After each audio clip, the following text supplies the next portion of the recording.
guys, April Melvin here, and today is my rant video, and today we are ranting on Christians inviting people to church. And I know what you're thinking, April, isn't that what we're supposed to be doing? Yes, but I have a caveat here, and I think we need to rant about it in this video. But before I talk about that, I want to ask that you guys please consider subscribing and liking to my channel. I put out new content most of the time on Tuesdays and Thursdays, and they are all faith-based. So if you're looking for a bold and yet balanced and always biblical look at our modern world, then hit that subscribe button and don't forget to ring that bell. So I have to tell you, I was really struggling to figure out what I wanted to rant about. Like I must be in a good mental place because I could not think about the thing I wanted to complain about. And so I had to Google, what are some things that Christians do that are annoying? And y'all, Google did not disappoint. It was giving today. It was giving all of the things. And one of the articles that I read, one of the pieces that said that Christians are annoying when they do this, it was inviting people to church. And at first I was like, but like I'm supposed to invite people to church. And listen, I love church. Church is my favorite. So look, if I invite you to church, that's because I want you to be in my inner circle. So if you ever hear out of my mouth, hey, why don't you come to church with me? Know that you're next level. I love you. I don't invite people I don't like to church. I guess on the flip side, if I haven't invited you to church,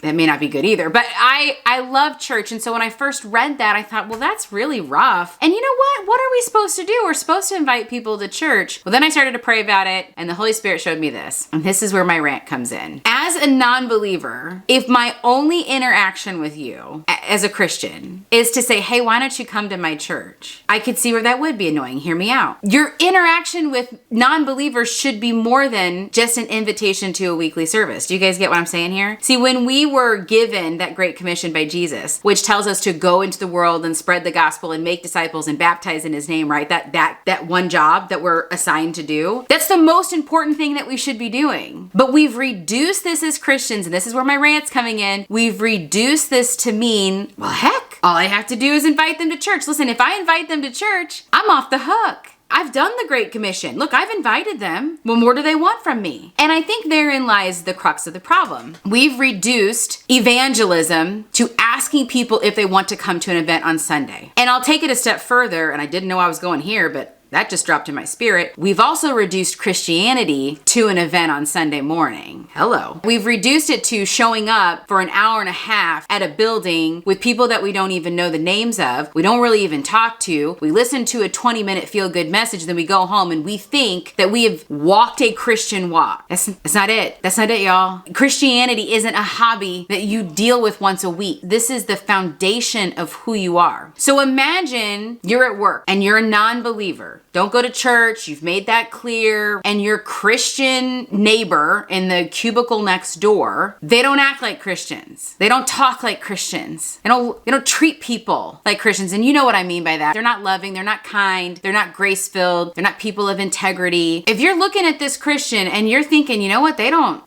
really walk the walk. And then this Christian comes up to you on a Friday at the end of the day and says, hey, you want to come to church with me on Sunday? How are you feeling? Your only interaction with them has been for them to insincerely invite you to what you assume to be some cult that they attend to on Sunday. Doesn't change who they are. Why would you go? I can 100% see, if that's your only interaction with Christians, why that would be frustrating. Now here's how you do it right. One, you recognize that the Great Commission isn't just about getting people to a service once a week. It is about engaging them in the transformative power and the salvation message. And you do that by loving them. And I don't mean being weird about it, but you do that by being kind. You do that by, you know what? If you're going to go fill your coffee cup up, like this doesn't cost you anything. If you're going to go fill your coffee cup up at work, ask them if they'd like a refill. Or if you're going to go out to lunch anyway, maybe ask them if they want to come.